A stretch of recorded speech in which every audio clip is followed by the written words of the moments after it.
Bro Peddi movie updates వచ్చాయి అంటే ఇంటర్నెట్లో ఆల్రెడీ ఫుల్ ఫైట్ మోడ్లు అయితే స్టార్ట్ అయిపోతున్నాయి. Fans versus anti fans, mega tag versus global tag, ఇంకా జాహ్నవి కపూర్ యొక్క లుక్స్, వీటన్నిటి గురించి కూడా చాలా వార్స్ కామెంట్స్ అయితే నడుస్తున్నాయి అనమాట. ఈ విషయాలన్నీ మనం మాట్లాడుకోబోయే ముందు మీరైతే వీడియోని కంప్లీట్గా చూస్తేనే నేను ఏం చెప్పబోతానో మీకు అర్థమవుతుంది. అప్డేట్స్ ఏవి మిస్ అవ్వకుండా ఉంటారు. 2 స్టిల్స్ వచ్చినాయి జాహ్నవి కపూర్ గారివి.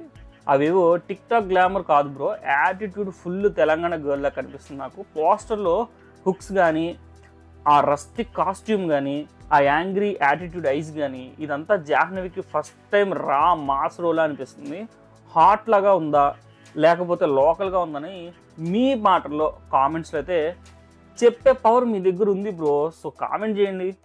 ఇక సెకండ్ పాయింట్ వచ్చేసి ఏఆర్ రెహమాన్ గారు లైవ్లో సాంగ్ అయితే పాడి మనకి వినిపించబోతున్నారు. నో డైరెక్ట్ సాంగ్ రిలీజ్, ఆయన డైరెక్ట్గా పర్ఫామ్ చేసి మనకి వినిపించబోతున్నారు. November 8న కన్సర్ట్లో అయితే సాంగ్ లాంచ్ అయిపోద్ది. ఈ కాంబో రామ్ చరణ్ గారు వాళ్ళ ఎలివేషన్స్ ప్లస్ రెహమాన్ గారి బీజిఎం, స్పోర్ట్స్ బ్యాక్డ్రాప్ అంటే బ్రో థియేటర్లో స్పీకర్లు సర్వైవ్ అవుతాయా లేదనే డౌట్ అయితే నాకు వస్తుంది. ఒక్క లైక్ వేయి బ్రో ఈ కాంబో కనుక మీకు గూస్ బంప్స్ తెప్పిస్తే. ఇక థర్డ్ పాయింట్ వచ్చేసరికి the biggest update bro, tag యొక్క కాంట్రవర్సీ నడుస్తుంది. రియల్ ట్రిగ్గర్ బ్రో ఇది.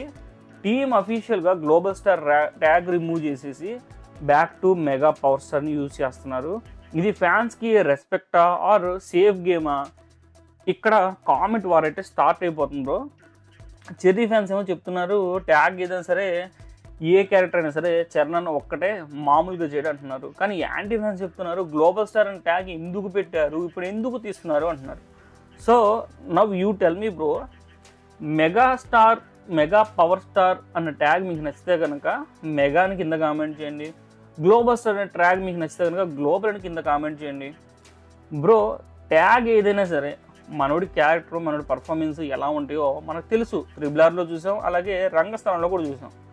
సో ఆయన పర్ఫార్మెన్స్లో ఎటువంటి డ్రాప్ లేదు. సినిమా రిజల్ట్ని బట్టి ట్యాగ్ తీసేయడం అంత కరెక్టా కాదన్నది నాకు కూడా పెద్ద డౌట్గా అనిపించింది bro.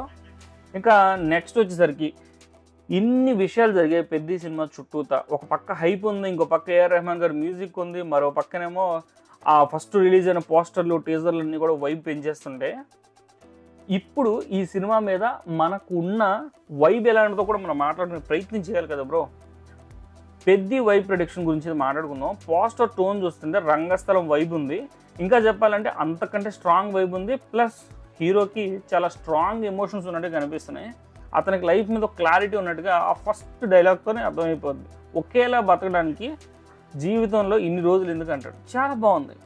If this works Charan comeback blockbuster guaranteed అనిపిస్తుంది. కానీ ఒకవేళ ఈ సినిమా కొని ఫెయిల్ అయితే అది మళ్ళీ ఎన్ని కామెంట్స్ దారితీస్తుందో నాకు తెలియదు. బ్రో మీరు హైప్లో ఉన్నారా లేదా ఓవర్ హైప్ అనిపిస్తుందా?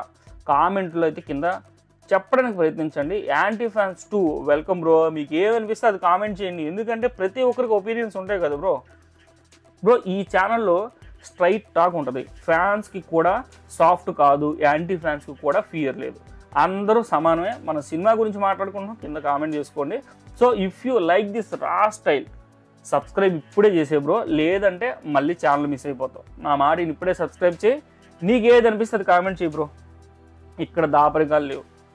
అలాగే వీడియో నచ్చితే కనుక లైక్ చేసి మీ ఫ్రెండ్స్ కూడా షేర్ చేయండి. మనం ఫుల్గా సినిమాల గురించి మాట్లాడుకుందాం.